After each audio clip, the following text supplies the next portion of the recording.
इतिहास के महान गुरु आदि शंकराचार्य के जो गणित के विख्याता भी लगता है माने जाते हैं, उनकी ये 13 विचार और जीवन की सीख अगर आपने सीख लिया तो आपका ज्ञान बहुत हद तक बढ़ जाएगा। आदि शंकराचार्य जी कहते हैं, मंदिर वही पहुंचता है जो धन्यवाद देने जाता है, मांगने नहीं। मुंह से भरा हुआ इंसान एक सपने की तरह है, जब तक ही सच लगता है तब तक आप अज्ञान की नींद में सो रहे होते हैं। जब नींद खुलती है तो इसकी कोई सत्ता नहीं रह जाती। जिस तरह एक प्रज्वलित दीपक को चमकने के लिए दूसरे दीपक की जरूरत नहीं होती, उसी तरह आत्मा जो खुद ज्ञान स्वरूप है, उसे और किसी ज्ञान की आवश्यकता नहीं होती अपने खुद की ज्ञान के लिए। तीर्थ करने के लिए कहीं जाने की ज़रूरत नहीं। सबसे अच्छा और बड़ा तीर्थ आपका मन है, इसे विशेष रूप से शुद्ध किया गया हो।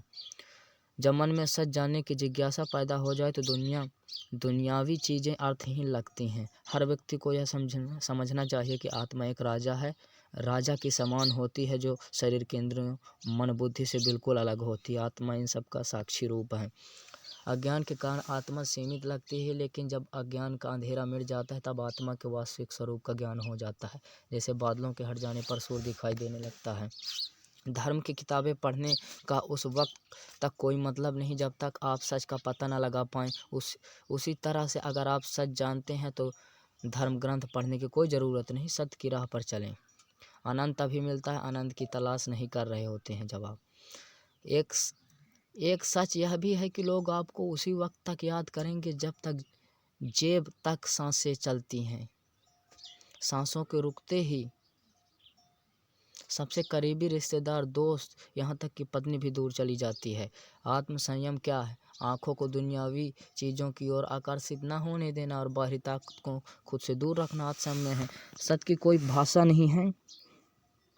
भाषा सिर्फ मनुष्य का निर्माण करता है, लेकिन सत्य मनुष्य का निर्माण नहीं, आविष्कार है। सत्य को बनाना या प्रमाणित नहीं करना पड़ता, सिर्फ उघाड़ना पड़ता है। सत्य की परिभाषा क्या है? सत्य की इतनी ही परिभाषा है कि जो सदा था, जो सदा है और जो सदा रहेगा वही सत्य है। आशा करता हूँ इतिहास के महान गुरु आदि शंकराचार्य के जीवन की 13 बातें से आपने बहुत कुछ सीख ली होगी। धन्यवाद।